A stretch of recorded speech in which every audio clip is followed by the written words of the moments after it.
Music is one of the most crucial parts of any video game. Whether you're playing something like Resident Evil, where the music acts as an amplifier for the horror, or games like Undertale, where the music carries weight and meaning. Every single game has a specific soundscape that makes it instantly recognizable.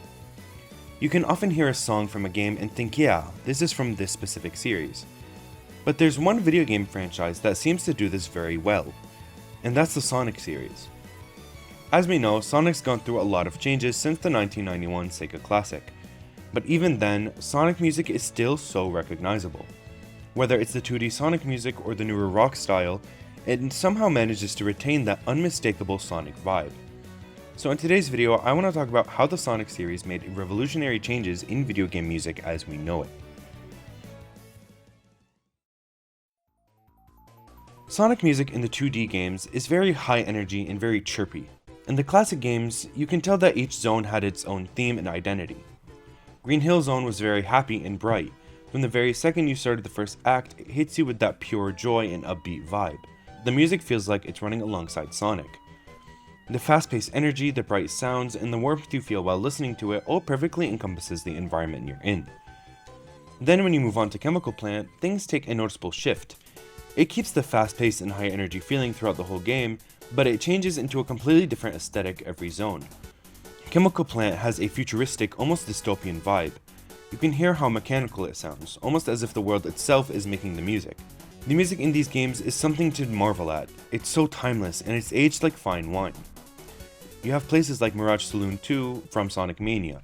It gives off that desert vibe through the whistles and the slight emptiness in the track, but it's packed with energy and keeps you pumped while running around. Another great example from Sonic Mania is Studiopolis. It captures that Las Vegas vibe in a dark city running through the night at top speed. The piano, the synths, it all weaves itself into a unique identity. The music in Sonic is what gives the series such an iconic identity. If I were to show someone a Sonic song, they would instantly recognize it being from the franchise. As gaming technology evolved, Sonic couldn't rely on the same tricks that made the Genesis games memorable. The bright synth, simple melodies, and arcade-like energy that defined the classic games were designed around the limitations of 16-bit hardware. So in a fully 3D world, those sounds risked feeling disconnected from the scale and atmosphere players expected. So Sega faced a difficult question. How do you preserve Sonic's musical identity when the technology that created it is no longer an option? The answer was simple: evolve. As the era of 3D Sonic began, the series made a dramatic shift in aesthetic. Yes, it kept the fast-paced, bright, and energetic vibe, but it adopted a much edgier tone. Sonic Adventure marked the biggest musical shift in the franchise's history.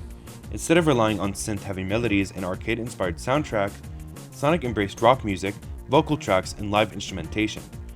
The music wasn't just accompanying the action anymore, it was becoming a part of Sonic's identity. But what made this shift so special wasn't the change in genre, it was how naturally it fit Sonic himself. Sonic had always been a character built around attitude, confidence, and freedom. And as the games entered the 3D era, the music began reflecting that personality more directly than ever.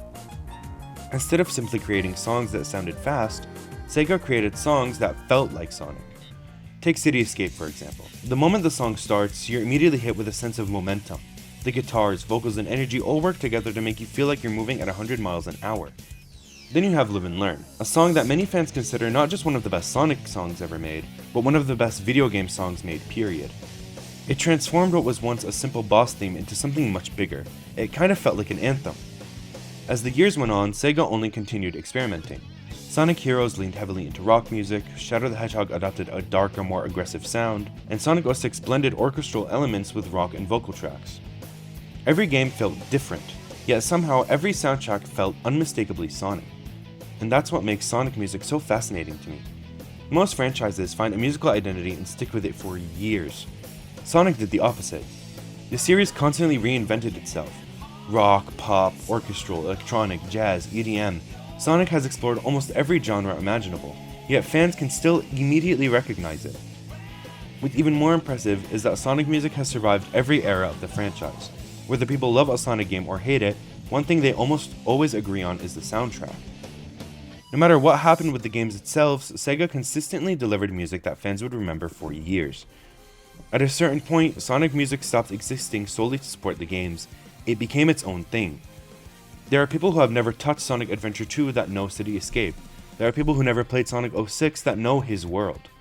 Sonic music escaped the boundaries of the franchise and became a part of gaming culture itself.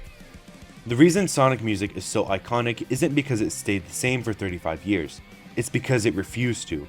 From bright synth melodies of the Genesis era to the rock anthems of the adventure games to the orchestral and electronic tracks of the modern era, Sonic music has constantly evolved alongside the franchise itself.